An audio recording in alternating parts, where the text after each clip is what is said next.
اور بعض کی اس کے بھی نیچے سجین میں، قید خانے میں، جو ابھی بتایا گیا ابلیسوں کے ٹھکانے کے پاس، اور کہیں بھی ہو تو کہا گیا اس کی قبر یا مرگھٹ پر جو گزرے گا کافروں کی روحیں بھی دیکھتی پہچانتی سنتی ہیں.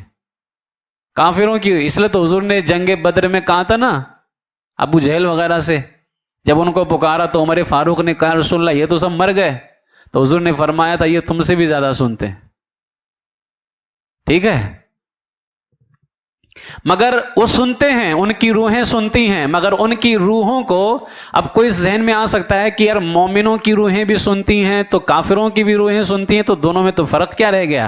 فرق یہ ہوا کہ مومن کی روح سنتی بھی ہے اور آزاد بھی ہے، کہیں بھی آ جا سکتی ہے، اور کافروں کی روحیں صرف سنتی ہیں، دیکھتی ہیں، جانتی ہیں، لیکن قید میں ہیں، کہیں آ جا نہیں سکتی ہیں، وہ کہیں آ جا نہیں سکتی ہیں. بات سمجھ میں آئی؟ یہ ہے جو سوال تھا ابھی کہ روح کے مقامات کے بارے میں کیا ہے مسئلہ، کہ روح کہاں رہتی ہے. تو اب سمجھ میں بات آ گئی ہوگی میرے خیال سے کہ مومنوں کی روحیں بلند ہوتی ہیں، اب وہ بلندی میں الگ الگ جگہ ہے، اور کافروں کی روحیں اور گرتی رہتی ہیں، پستی میں جاتی رہتی ہیں، ذلت میں جاتی رہتی ہیں، نیچے جاتی رہتی ہیں، اس کی بھی الگ الگ جگہیں ہیں. جو جتنا پرلے درجے کا کافر ہوگا، گھٹیا کافر ہوگا، وہ اسی طریقے سے رہتا ہے. اور اعلیٰ حضرت علیہ رحمٰ نے فتاوی رضویہ شریف کے اندر لکھا کہ وہابی کافر سے بھی بدتر ہے. کس سے بدتر ہو؟ کافر سے بھی بدتر ہے. تو اس سے پتا چلا کہ وہابی مرنے کے بعد میں پتہ نہیں کہاں جاتا ہے، اس کا پتہ ہی نہیں چل رہا ہے. قرآن شریف میں بھی آیا ہے ان المنافقین فی الدرک الاسفل من النار، منافق جہنم کے سب سے نچلے طبقے میں ہوگا، جہنم کے سب سے نچلے طبقے میں ہوگا. تو اب وہابی کا یہ فیصلہ کر سکتے ہیں کہ وہابی کی روح جو ہوتی ہے وہ کافروں کی روح سے بھی زیادہ نیچے ہوا کرتی ہے، یعنی بالکل گھٹیا درجے کے اندر ہوتی ہے اور بالکل ذلت اور رسوائی کے اندر ہوتی ہے. اس لیے کہ لا ورب العرش جس کو جو ملا ان سے ملا، بٹتی ہے کونین میں نعمت رسول اللہ کی. جس کو دنیا میں بلند ہونا ہے، جس کو مرنے کے بعد بلند ہونا ہے، وہ دامن مصطفیٰ کو اختیار کرے. وہ یہ تو رہا مسئلہ انسانوں کی روح کے حوالے سے. جانوروں کی روح کہاں رہتی ہے؟ جانوروں کی روح کے حوالے سے آیا کہ وہ ہوا میں لٹکی رہتی ہیں یا جہاں اللہ کو منظور ہوتا ہے وہاں رہتی ہیں. جانوروں کی روح کا تعلق جسم سے نہیں ہوتا ہے، ٹھیک ہے؟ انسانوں کی روح کا تعلق جسم سے ہوتا ہے اور جانوروں کی روح کا تعلق جسم سے نہیں ہوتا ہے. آواگمن جانتے ہیں؟ آواگمن جانتے ہیں؟ آواگمن ہندی شبد ہے نا، ہے کیا ہے؟ آواگمن. آن لائن جو کلاس جوائن کیے ہوئے ہیں کوئی جانتا ہے؟ آن لائن کلاس جوائن کرنے والوں میں کوئی جانتا ہے؟ سنو، یہ جو کافروں کے یہاں ایک عقیدہ ہوتا ہے نا کہ مرنے کے بعد روح کسی دوسرے بدن میں چلی جاتی ہے، اسی کو کہتے ہیں کیا ہے؟ سنے نہیں ہو؟ سنے تھے لیکن وہ لگتا ہے کہیں بھول بھال گئے. تو یہ خیال کہ مرنے کے بعد روح کسی دوسرے بدن میں چلی جاتی ہے، خواہ وہ بدن آدمی کا ہو یا کسی جانور کا ہو، یہ کفر ہے. کیا ہے؟ یہ کفر ہے، محض باطل ہے یہ. ٹھیک ہے؟ اس کو تناسخ بھی کہتے ہیں عربی میں، ایک کی روح دوسرے کے بدن میں چلی جانا، اور ہندی شبد ہے آواگمن. ٹھیک ہے؟ تو یہ کیا ہے؟ یہ کفر ہے. آواگمن کیا ہے؟ کفر ہے. کسی کی بھی روح کسی کے بدن میں نہیں جاتی ہے. منکر نکیر کو تو ہر کوئی جانتا ہے، سامنا بھی نہیں ہوا